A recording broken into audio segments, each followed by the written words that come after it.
Joy Pelupelsi sambut Ricky Kambuaya jadi pemain inti. Timnas Indonesia buat kabar pemecatan pelatih Cina menggema. Ex-back Timnas akui kemewahan skuad Garuda. Media Korea Selatan samakan Patrick Kluivert dengan pelatih Jerman. Simak informasi selengkapnya sebagai berikut.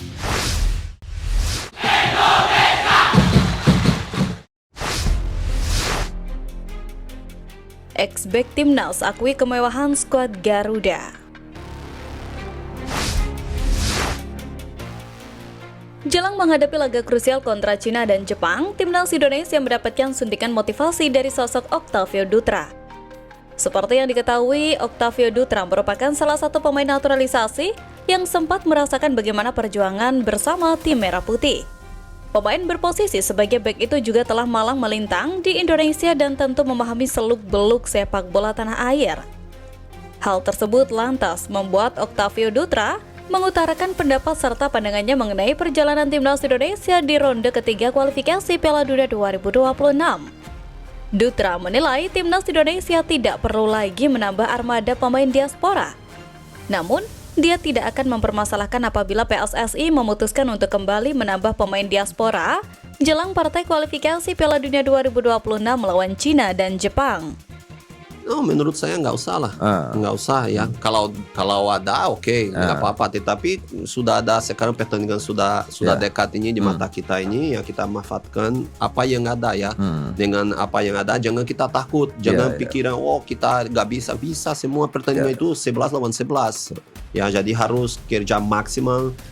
Hasil itu ya Tuhan yang tahu ya. Yang penting kita kerja dulu. Menariknya, mantan bek Persebaya itu menilai Patrick Kluivert tidak perlu mengubah komposisi pemain di lini belakang. Ia menyoroti trio Rizky Ridho, Justin Hubner, dan Jay Itzels merupakan komposisi terbaik.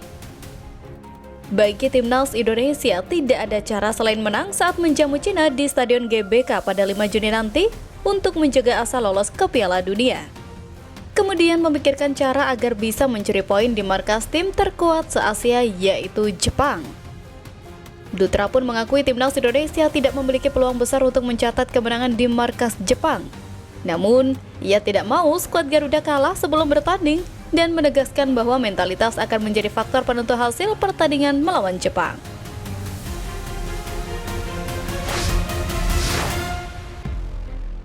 Media Korea Selatan samakan Patrick Kluivert dengan pelatih Jerman. Keputusan pelatih Timnas Indonesia Patrick Kluivert menonton langsung pertandingan El Clasico antara Barcelona dan Real Madrid akhir pekan lalu menuai sorotan tajam dari media Korea Selatan. Media Korea MT bahkan membandingkan sikap Kluivert dengan mantan pelatih Timnas Korea Selatan Jurgen Klinsmann yang dikenal memiliki pendekatan kontroversial dalam menangani tim nasional. MT mengkritik Kluivert karena dinilai kurang serius menjalankan tugas sebagai pelatih kepala Timnas Indonesia. Dalam artikelnya, media tersebut menyoroti bahwa di tengah persiapan penting menuju kualifikasi Piala Dunia 2026, Kluivert justru berada di Spanyol menikmati laga El Clasico.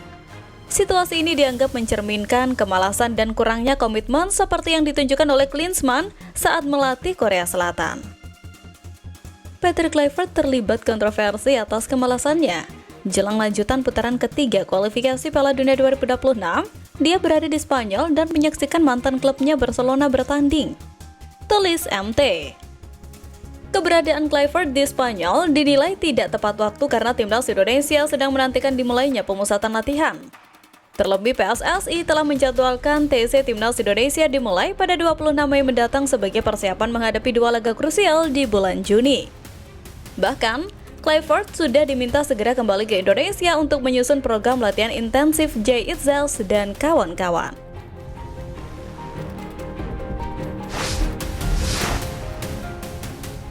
Timnas Indonesia buat kabar pemecatan pelatih Cina menggema. Bukan cuma untuk Timnas Indonesia, laga kontra Cina sangat menentukan nasib kedua kesebelasan. Namun, tekanan ada pada pelatih Cina di mana nasib Branko Ivankovic dipertaruhkan di laga tersebut. Media lokal Cina, Sohu, menyebut saat ini Ivankovic wajib membawa timnas Cina melaju ke putaran keempat kualifikasi Piala Dunia 2026. Jika gagal, pelatih asal Kroasia itu sangat mungkin dipecat Federasi Sepak Bola Cina. Jika Ivankovic ingin mendapatkan dukungan lebih banyak lagi, misalnya terhindar dari krisis pemecatan, ia harus membawa timnas Cina melaju ke putaran keempat, serta membuktikan kemampuannya sebagai pelatih dan kekuatan tim lewat tindakan nyata. Ulas Sohu. Branko Ivankovic sendiri ditunjuk sebagai pelatih kepala timnas Cina sejak 24 Februari 2024. Tugas pelatih yang kini berusia 70 tahun itu jelas, yakni membawa tim Dragons lolos ke Piala Dunia 2026. Namun, selama lebih dari setahun menukangi timnas Cina, Branko Ivankovic memiliki rekor yang tidak bisa dibanggakan. Wu Lei dan kawan-kawan lebih sering kalah ketimbang meraih kemenangan. Dari 12 laga di bawah asuhan Branko Ivankovic, timnas Cina hanya mampu meraih 3 kemenangan. 7 kekalahan diderita tim Dragons, sementara 2 laga yang lain berakhir imbang. Hal itulah yang membuat pelatih asal Kroasia tersebut sedang dalam tekanan tinggi. Ivankovic memang lahir dan besar di Kroasia. Karir kepelatihannya pun dimulai di negara tetangga Italia itu pada 1995. Namun, Ivankovic lebih berjodoh dengan Asia saat menjadi pelatih. Hampir sepanjang karir kepelatihan Ivankovic dijalani di benua terluas di bumi itu. Sebelum menukangi timnas Cina, Ivankovic sempat menjadi pelatih tim-tim Asia yang lain seperti timnas Iran dan timnas Oman. Ia juga pernah menukangi beberapa klub lain di Asia.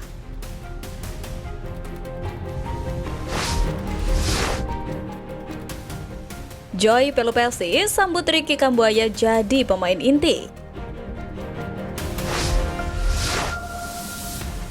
Tidak kalah saing menjadi kata yang tepat untuk menggambarkan sosok Ricky Kambuaya di skuad Garuda. Sempat mengalami kesulitan mendapatkan tempat di bawah asuhan STY, Ricky Kambuaya kini menjelma menjadi super sub di bawah sentuhan Patrick Kluivert. Hal itu sebagaimana diungkapkan Joy Pelupessy yang menyadari kualitas Ricky Kambuaya. Di laga kontra Bahrain Maret lalu, Ricky Kambuaya membuat Joy Pelupessy kagum meski hanya bermain secara singkat. Meski tidak mencetak gol, Ricky Kambuaya memberikan assist indah untuk Eleanor Randers yang hampir saja mencetak angka buat skuad Garuda. Joy Pelupessy menilai Ricky Kambuaya adalah pemain serba bisa yang dapat tampil di berbagai posisi dengan sangat baik. Bahkan, gelandang Dewa United tersebut dianggap memiliki kecerdasan dalam bermain. Dia sedikit lebih tinggi, sedikit ke kiri, sedikit ke atas, seperti posisi nomor 10 dan sayap kiri.